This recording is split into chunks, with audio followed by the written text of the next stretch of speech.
I once visited a patient, let's call her Myrna.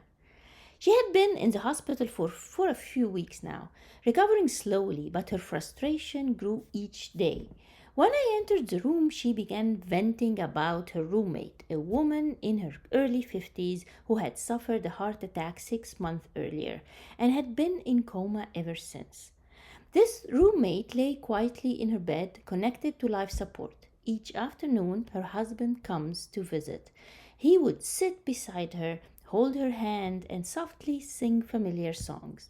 He wipes her face, brushed her hair, and gently massaged cream on her hands. 20 minutes every day, without fail. Hello, and welcome to Storyteller and Alchemist, where we re-enchant the world one story at a time. I am Amira, and today I want to tell you about two people with two completely opposite ways of seeing the same world. Let's go back to Myrna. She laid in bed every day watching the husband singing softly to his comatose wife. But for Myrna, his presence was totally unbearable. She complained that his singing disturbed her rest, that his voice irritated her. I listened with empathy, acknowledging her need for quiet and rest. Of course, she is in the hospital after all. I apologized for the noise, promising to speak with the husband. When I gently approached him, he smiled, apologized, and promised to lower his voice. And he did. His singing became barely audible, a whisper of devotion, yet nothing seemed to soothe Myrna's anger. Each day her irritation deepened. Then, one morning, I came to the same room and found out that Myrna had been discharged. In her bed, a new patient had arrived, Zaina. Zaina was a woman also in her late 60s, with kind eyes and a calm spirit. As we spoke, Zaina pointed toward her roommate, the same roommate, still in coma. Zaina said softly, "You know, her husband comes every single day. It's the sweetest thing ever. So heartwarming to see such tender love." Zaina went on to tell me about her own life, how she grew up in foster homes, never knew her parents, never married, never experienced the kind of tenderness she is now witnessing across the room. But, she added, "it makes me happy to know such love still exists." You see, the same scene, the same song. One saw disturbance and annoyance, the other saw love and tenderness. One got frustrated and angry, and the other felt deep serenity and beauty. What changed was not the world around them, but the lens through which both saw the world. What we see is never only out there. It is also shaped by the condition of the one who is looking. The same world can appear barren to one heart and full of signs and enchanted to the other. So perhaps the question is not only what is the world like, it's also who am I becoming as I am witnessing it. Sometimes, and maybe most of the times, the divine calls on us not as a voice from the beyond, but as a quiet invitation from within, an invitation to see differently, to attend to the world differently. The outer world might not change when we do that, yet everything is transformed. There is a verse in the Quran saying, God does not change the condition of a people until they change what is within their souls. What people build in their world mirrors their inner reality, mirrors what is within their souls. Do I feel a void within? Am I angry? Do I feel and act like a victim? Or do I choose serenity, love, and compassion? Zaina's life seemed full of pain, deprivation, and suffering, yet her heart was at peace. She had an authentic smile and genuine feeling of joy in her heart that reflected all around her despite her challenges. Dostoyevsky, the famous Russian writer known for his books Brother Karamazov or The Crime and Punishment, also wrote another story, The Underground Man. In it, he introduces us to a bitter, isolated civil servant in St. Petersburg. He never tells us the name of this person, he just described him as the underground man. This man sat in his small place every day, ranting about society, about how humans are irrational, irritating, and dishonest, and even cruel. Then he met Lisa. Lisa offered him tenderness, but when love came too close, he mocked her, he humiliated her, and crushed the very light she gave him. His pride couldn't bear it. He was too scared, although he never admitted it, not even to himself. He chose cruelty, endless excuses.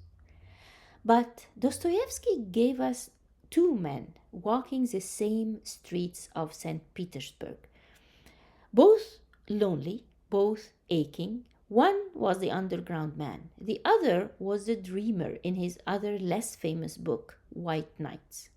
The dreamer of White Nights was also lonely. He met Nastenka in the glow of summer evening. They laughed, they shared stories, they hoped. For a moment he tasted love, and when her beloved returned, she left him. His heart was broken, yet he did not poison the gift. He chose gratitude, as if saying, for one fleeting moment, I was alive, I was loved, I was human. He carried the memory as light, not as bitterness. The Quran tells us that human beings have insight into their own soul, no matter how many excuses they might offer. Like my two patients and like the man in Dostoyevsky's stories, deep down they knew. Some choose to betray the gift, some embrace it in gratitude. The same ache, the same possibility, but two different choices, two possible endings to the same story.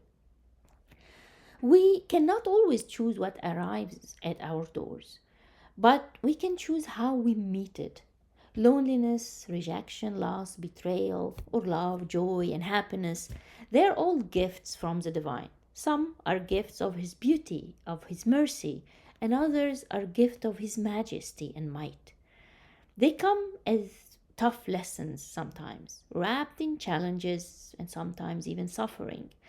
Will we crush the gift or hold it gently, even if brief, or even if it hurts? We think we are reacting to the world around us, while in reality we are reacting to old wounds and stories still echoing within us. Even tenderness and love can feel suspicious to an exhausted and wounded heart. The world reflects our heart, or perhaps the world reflects what our heart mostly needs to see and learn. Maybe the two are one and the same. When our heart is hollow, the world returns only emptiness and void. When our heart is full of spite, the world seems harsh and cruel. And when our heart is filled with love and tenderness, the world responds accordingly, even in the midst of suffering. Just to be clear here, I'm not suggesting that we have to deny our anger or suppress our hurts or fears. On the opposite, we should embrace them, listen to what they are here to tell us, and decide what to do with them. As I said, what we see in the world is rarely the world as it truly is. It is the world as we are. The people in our lives are mirrors, reflecting not just how we look, but who we are becoming. If someone's presence makes you anxious, angry, or frustrated, you might ask, what is being mirrored back to me here? What is this revealing about my own soul? What story do I choose to tell? What do I learn from that? The story we tell about the world is in fact the story we tell about ourselves. It is also the story we carry in our body. When the body has lived too long in disappointment, fear, betrayal, or hurt, our nervous system begins to expect danger everywhere. It scans constantly our environment for irritation, unfairness, rejection, and threat. This is what psychologists sometimes call hypervigilance. a state in which the body becomes anxious, focused around anticipation rather than resting in the moment. The nervous system can become so accustomed to tension that calm begins to feel unfamiliar. And anger resembles the inflammation in the body: heat, irritation, swelling, overreaction. The language of emotional and physical inflammation is surprisingly similar. And like inflammation helps the body respond to injury, kickstarts the tissue healing process, anger can be protective for a while, a short while. It warns us and allows us to survive danger. But when inflammation never settles, everything becomes irritated, sensitive, swollen, reactive. Even a simple touch or a word can hurt. Sometimes the body reflects this through conditions like chronic pain, constant fatigue, migraine, headaches, irritable bowel. But today's stories show us an alternative path. The husband singing, his gentle presence, the quiet tenderness of Zaina all carry another kind of medicine. Human beings regulate one another in ways we often do not notice. Through our tone of voice, facial expression, breath rhythm, we continuously affect one another's internal state. A calm presence can soften breathing. A gentle tone of voice can regulate the nervous system. Compassionate listening can help relieve the tension in our body. Heart rate slows down, muscle loosen up. The body shifts little by little. Our sympathetic nervous system, the fight and flight mode, return to its regulated state. Healing begins long before we are consciously aware of it, long before the senses, long before the words, long before any explanation is possible. Most of the time, the body somehow recognizes safety before the mind does. Long before conscious thought, the body is constantly asking an ancient question: am I safe here? And perhaps this is why healing, both physically and emotionally, requires change in perception. Perception matters so deeply. The stories we repeat to ourselves shape not only how we interpret life, but also how our bodies move through the world: tense or relaxed, immune or vulnerable, inflamed or healed. So, until we meet again, may the stories you encounter guide you back to the quiet wisdom within.